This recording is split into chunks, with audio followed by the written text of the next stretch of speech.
Praise the Lord. எல்லாம் சந்தோஷமாக இருக்கீங்களா? ஹாப்பி ரெசரக்ஷன் டே. இன்றைக்கும் ஆண்டவர் இயேசு கிறிஸ்து உயிர்த்தெழுந்த நாளை நம்ம தியானிப்போம். மத்தேயு சுவிசேஷ புஸ்தகம் 28வது அதிகாரம் 1-8 வசனங்களை நம்ம தியானிப்போம். ஓய்வு நாள் முடிந்து வாரத்தின் முதலாம் நாள், அந்த நாள் விடிந்த ஒரு கையில் ஏர்லி மார்னிங். அப்போது என்ன நடக்குது அப்படின்னா, மக்தலேனா மரியாலும் மற்ற மரியாலும் சேர்ந்து ஆண்டவராக இயேசு கிறிஸ்து வைக்கப்பட்டிருந்த அந்த கல்லறைக்கு வராங்க. அந்த டைம் என்ன நடக்குது அப்படின்னா, பூமி மிகவும் அதிர்ந்ததாம். அப்போது கர்த்தருடைய தூதன் வானத்திலிருந்து இறங்கி அந்த கல்லறை வைக்கப்பட்ட அந்த இடத்துக்கு வந்து அதற்கு முன்பாக இருந்த அந்த கல்லை புரட்டி தள்ளி அதில் மேலே உட்கார்ந்தான். அப்போது அங்கே காவலுக்கு நின்று கொண்டிருந்த காவலர்கள் இந்த தூதனை பார்த்ததும் என்ன ஆனார்கள்னா, செத்தவர்களைப் போல விழுந்துட்டாங்க. அப்போது அந்த தூதன் எப்படி இருந்தால் அந்த காவலர்கள் கீழே விழுந்திருப்பாங்க? அந்த தூதன் எப்படி இருந்தாங்க தெரியுமா? அது வசனத்தில் இருக்குங்க. அந்த தூதருடைய ரூபம் வந்து மின்னலை போல இருந்துச்சான். அவருடைய வஸ்திரம் உறைந்த மழையை போல் வெண்மையாக இருந்ததாம். நம்ம ஒயிட் ட்ரெஸ்லாம் போடுவோம்லங்க, அது ஒரு ஒயிட். ஆனால் இது எப்படி சொல்கிறாங்க? உறைந்த மழை போல் வெண்மையாய். அப்போ எவ்வளோ பிரகாசமாக இருந்திருக்கும். நம்மளால் மின்னலை நேரில் பார்க்க முடியுமா? முடியாதுல்ல. ஆனால் பாருங்களேன், அதே போல் தாங்க இந்த கர்த்தருடைய தூதன் வானத்திலிருந்து இறங்கி வந்து அந்த கல்லை புரட்டி மேலே உட்கார்ந்ததான் அவரை பார்த்த உடனே என்ன ஆகிட்டாங்க? காவலர்கள் பயந்து செத்தவர்கள் போல் கீழே விழுந்துட்டாங்க.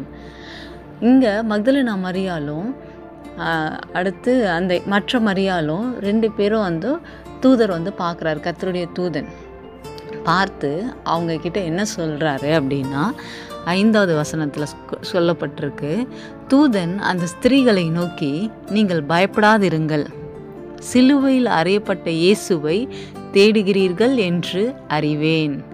அவர் இங்கே இல்லை, தாம் சொன்னபடியே உயிர்த்தெழுந்தார். கர்த்தர் வைத்த இடத்தை வந்து பாருங்கள். அவர் என்ன சொல்கிறாரு? அவர் சொன்னபடி அவர் சொன்னார் இல்லைங்க, 3 நாளில் நான் உயிரோடு கூட எழுந்திருப்பேன்னு சொல்லி அதை தாங்க இங்கே திருப்பி தூதன் சொல்கிறான். அவர் தாம் சொன்னபடியே, ஆண்டவர் இயேசு கிறிஸ்து சொன்னாருன்னா சொன்னது தாங்க. ஆமேன். ஆண்டவர் உங்களுக்கு ஒரு வாக்குத்தத்தம் தராரு அப்படின்னா, இன்ன வரைக்கும் நடக்கலையா? ஆண்டவர் சொல்லியிருக்காருல, 3ஆம் நாள் உயிரோடு எழுவேன்னு சொல்லி எழுந்தார் இல்லையா?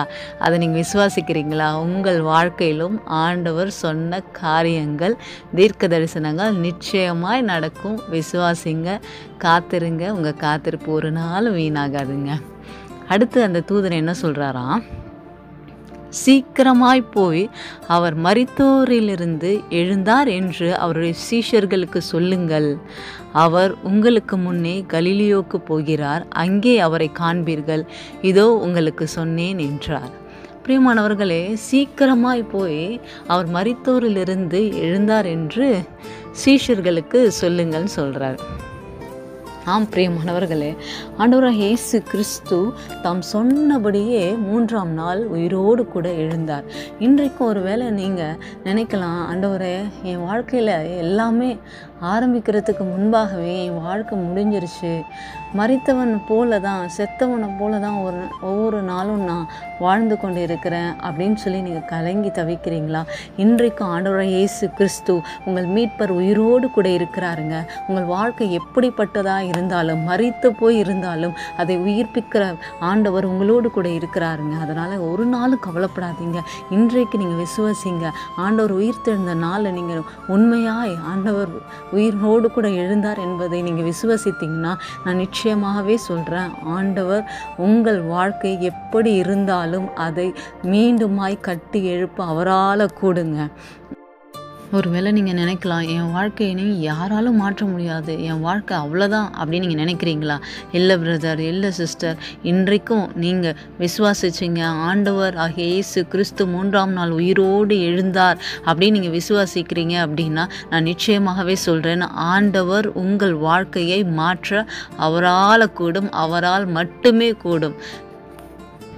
டாக்டர் ரிப்போர்ட்ஸ் என்ன வேணாலும் சொல்லட்டுங்க, நீங்கள் விசுவாசிங்க. ஆண்டவருடைய உயிர்த்தெழுந்த வல்லமை உங்களுக்கு எப்பேற்பட்ட வியாதியாக இருந்தாலும் இந்த சரீரத்தில் அதையும் மாற்றி ஆண்டவர் இன்றைக்கு உங்களுக்கு புதிய வாழ்வை அவர் தர அவர் வல்லமை உள்ளவராக இருக்கிறார். நீங்கள் விசுவாசித்தால் தேவனுடைய மகிமையை காண்பீர்கள். ஆமென். If you believe Jesus Christ risen from dead, then surely I'm telling you will receive miracle tonight. Amen. God bless you all.